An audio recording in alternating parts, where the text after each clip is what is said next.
That is Southern Guilford High School with its coach Daryl Brown. Southern Guilford Storm, coach, big game Friday night, big season getting underway. How is this team going to be different this year? A lot of changes, I'm sure, with Jamie Cunningham gone and also Mr. Colvin, Matt Colvin, gone as well. Yeah, we got some new faces at some key positions, especially on the offensive side.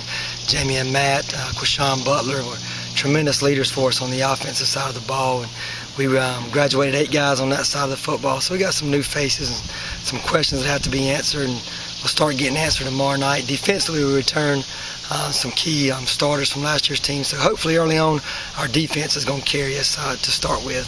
What about at quarterback? Who makes the change? Who takes over at quarterback? Camden Ball, he's a senior. He was Jamie's backup last year. He was our JV quarterback 2 years prior to that. So he's been in our program for 4 years, has a lot of experience, and has done a great job this summer. He's made a lot of strides this summer and has gotten better every day. How about that offensive line? What have you done to get that in shape, get that in order? Because I'm sure that'll be a big part in trying to protect him as he takes over. Right, the offensive line, we return Kemar Batchelor at center. He's been a 3-year starter for us, all conference every year. So he'll be a mainstay there on the offensive line.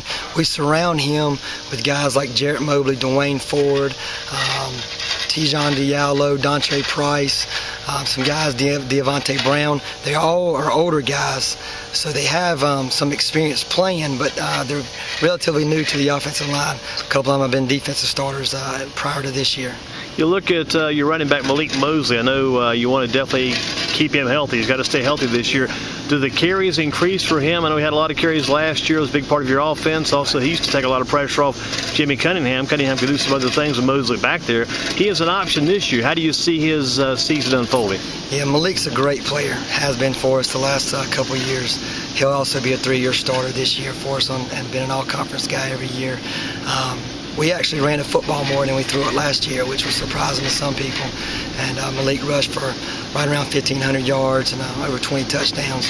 But he'll carry the football a lot for us this year. We still got some other weapons that we look to use. We got a young kid that's going to play some running back for us as well. That's a good player, Reggie Gillespie.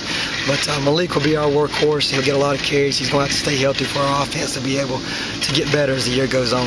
Does he step over and help you on defense, or just a one-way player? He'll play a little bit of safety for us. Not a lot. He's worked some there, but we'll spot him some on defense when the situation calls for it. What about returns? Is he a punt return man or a kickoff return man? Yeah, he'll return punts for us as well, and he'll also be back deep on kickoffs. So anytime we get a chance to get the ball in his hands, that's what we want to do. What about the opponent, I guess, Friday night, Eastern Guilford? What do you expect out of Eastern Guilford this year? You got a new coach there. Coach Hines takes over. They've got several kids back, too, I guess, from last year. They got the kid at quarterback, Heath Justice, not Heath Schuler, but Heath Justice back there. He will run their offense, I guess. Yeah, Coach Hines, I just met him one time. Seems like a super nice guy. So we don't really know much about their system, what they're going to do. So a lot of that's going to be, we'll see it for the first time on Friday night. But the one thing I notice about them, and every year, but especially this year watching them in the scrimmage film, they got some tremendous athletes. The Moorhead kid can go as good as anybody. A lot of their receivers, their running backs, their DBs are just great athletes. Look like they were big-time playmakers. And then you said the Justice kid, from what we saw on film, throws the ball really well. So we know we're going to face a good football team Friday night, especially a real athletic football team. What do you think is going to be the difference in the game for you guys to get the win and start things off in a good way? Well, for us, the key for us tomorrow night on offense will be not turning the football over. We're going to have to make sure we don't give them a short field and put their offense in situations where they can score. And then for us defensively, like I said, we hope our defense kind of carries us early on this year. But our defense just needs to play responsibility football. They run some option and that type of things. And if you're not playing your responsibilities, you can get hurt real fast against an option team. But if our guys will fly around on defense, I think we'll be okay on that side of the ball, and they're going to have to carry us tomorrow night. What about Mosley? Does he run better inside or outside, or is it a combination of both? Yeah, he can do a little bit of both. We'll try to get him on the corner with some different things, but the best thing about him is his vision. He makes good cuts. He's not, he's physical as well, but he just he sees the cut and the block before it actually happens, and that's one of the reasons why he's had success. He can run inside the tackles and outside. He probably does a good job of using his blockers, because some running backs, they just like to get out there and eventually just take over themselves and don't utilize what the blockers have going for him. I mean, that's got to be a good quality, be able to pick up what those blockers are doing in front of him. He does a real good job of understanding where we want to run the football, understanding what they're doing up front in the offensive line, setting up those blocks, and then making cuts off of them. And, like I said, he's got great vision, great ability to cut.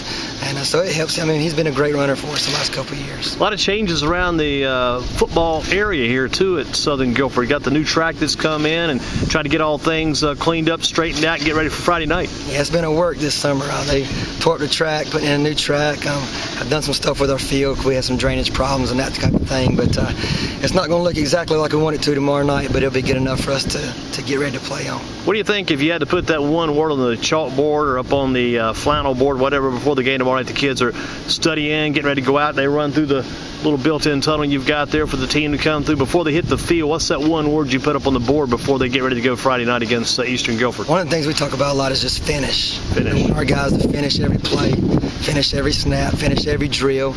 Everything they do, we want them to finish it to the best of their ability and finish like champions. We talk about that a lot. So tomorrow night, we want to make sure that every time they step on the field, whatever's going on, we want to make sure they finish every play to the best of their ability. Have you guys finished up most of your work now before the game tomorrow night? All the practice work's done. All they do now is get ready, I guess, on Friday with no school. That's going to be a little bit different, too. It will be. We had a little walkthrough this morning, so we went in the morning today and got finished up a little while ago. And tomorrow, all that's left's coming in. We'll watch a little film tomorrow when they get in, and get them a pregame meal and that kind of stuff. And it'll be time to get dressed and tape and get ready to play. It's hard to believe it's already time to start.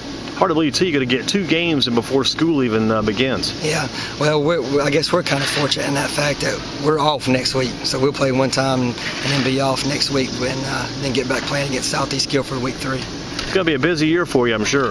It will be. It's summer flies by. Football season comes up quick, but it's an exciting time. Our kids, our players are excited. Our coaches are excited. So we look forward to tomorrow night. We know it's going to be a great test. What all type of work did you do during the summer to get ready for the season itself? We spent a lot of time in the weight room, conditioning, weight training and conditioning. Our guys, we asked them to be here. I think we had about 18 days this summer where we had workouts, and our goal was 15 out of 18. We had about 70 guys make that goal, so we had great numbers this summer. Our kids work really hard in the weight room. They condition really hard. They do, and then we had 7-on-7, 4 or 5 of those. But they do what we ask them to do. They sacrifice, and they're very committed to our football program, and we can't complain as far as how hard they've worked. And how many numbers do you have as far as the JV and varsity probably combined for this year? Combined, we're right at 95. We've got 95 kids between the 2 teams. So getting close to 100, those are good numbers. Yeah, we're always right around 90 to 100, and usually a few more on the JV team, obviously. And you said again the key word? Finish. Finish up. We're finished for here today, Coach. Going to let you get back to work. A lot of things to still be done. I'm sure you'll be busy the rest of this day. Not much rest time now. It's full steam ahead, I'm sure. That's right. Time to get going. Thank you, Coach. All right. Thank you.